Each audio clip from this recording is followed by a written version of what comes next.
Aerial part होता है ये प्लांट का। अगर हम इसके बारे में जानकारी लें तो कुछ बातें हमारी समझ में आएंगी। पहली, इट इज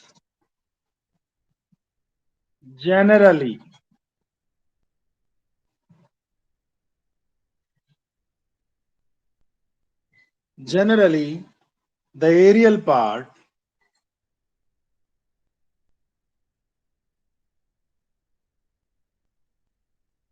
of plant, जो कि किससे बनेगा? Develop from plumule.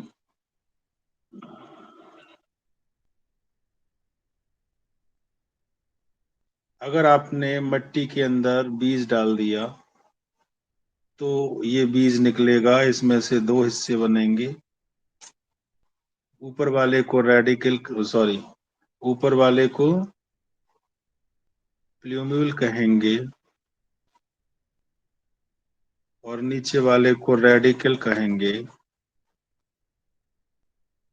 ये जो प्ल्यूम्यूल है यही स्टेम में डेवलप होगा और जो नीचे वाला है ये रूट में डेवलप होगा।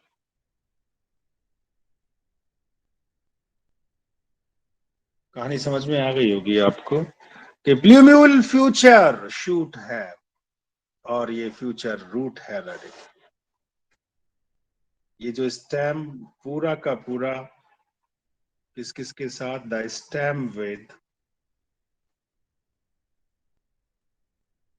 ब्रांचेज,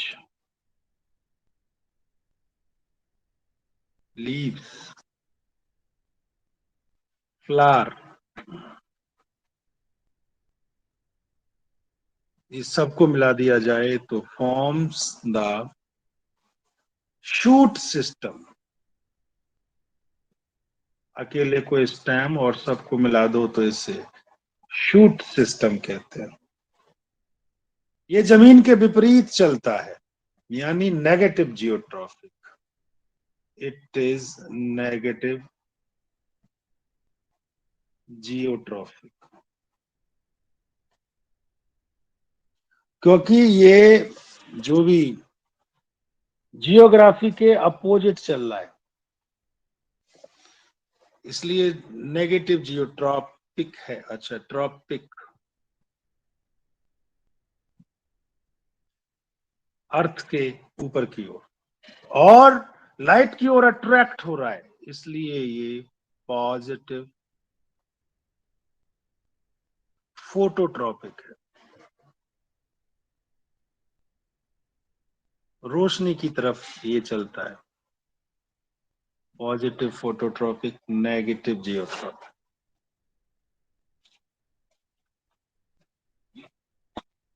दूसरी बात करें इसके बारे में तो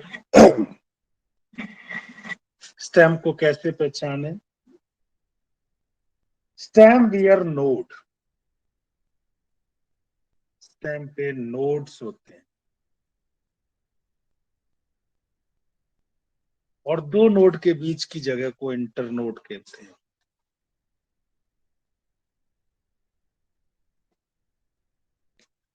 जिन पर कभी कभी जो अलग हो सकते हैं और नहीं हो सकते, which may not be always distinct।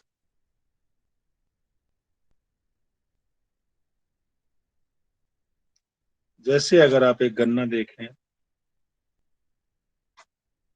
नीचे जड़ें हैं लेकिन पूरे गन्ने पे या बाम्बू पे उसके स्टेम पे ये बीच बीच में नोड्स हैं। जो लाइन आ रही है जिस पे बर्ड है, ये नोड है। और दो नोड के बीच की जगह जो है ये इंटर नोड है।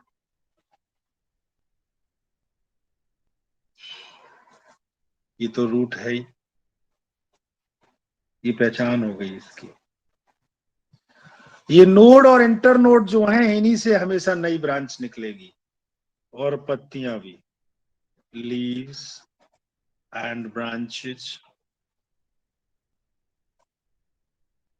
always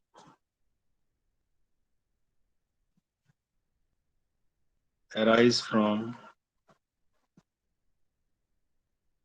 nodes.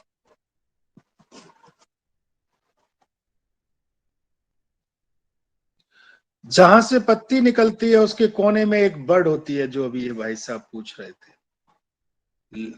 तो the leaf axis bear axillary bird,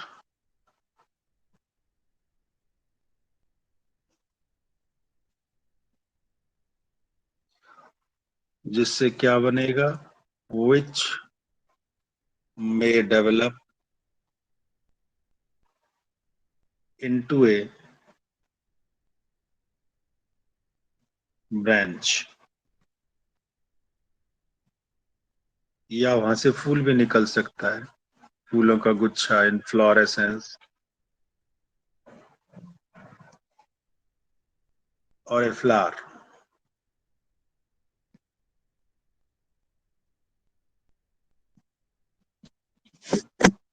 ठीक है, कुछ स्टेम एरियल होते हैं, कुछ सब एरियल होते हैं, कुछ अंडरग्राउंड होते हैं, कुछ सीधे खड़े रहते हैं जिन्हें रैक्ट कहते हैं, कुछ रिड्यूस हो जाते हैं, कुछ बहुत वीकर होते हैं जो कि रैंग रैंग के चला कर। ये जो बर्ड है, बर्ड इज कंडेंस्ड इमेच्योर और एम्ब्रियोनिक शूट आप कह सकते हैं।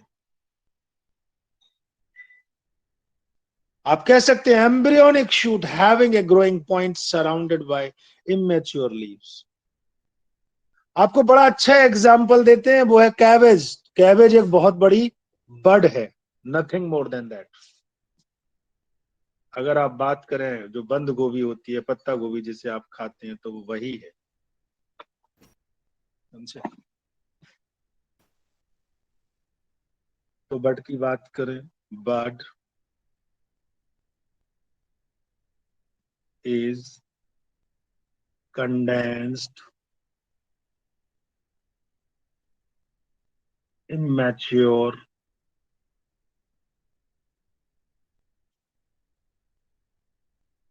or embryonic shoot।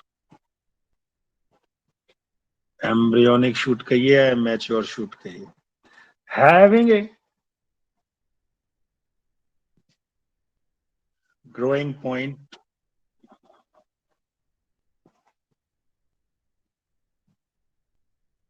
surrounded by immature leaves।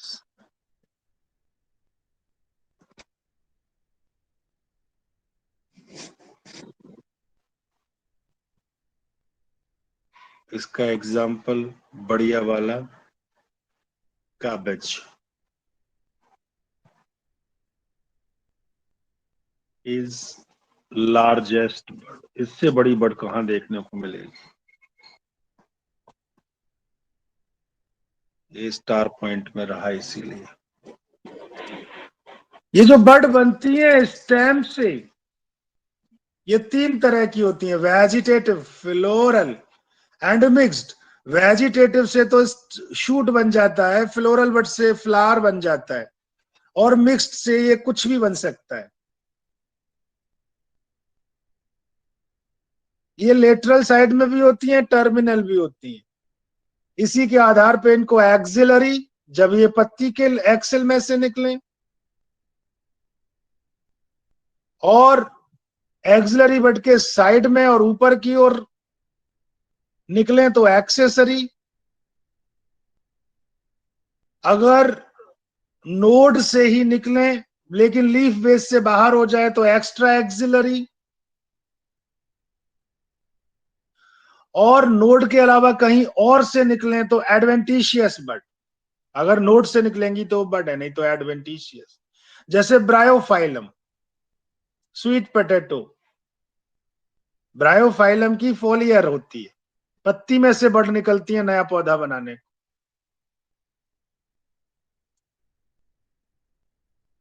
जैसे स्वीट पोटैटो की रेडिकल से निकलती, ठीक है। अब मैं स्टेम्स के मॉडिफिकेशन का जिक्र करूंगा आप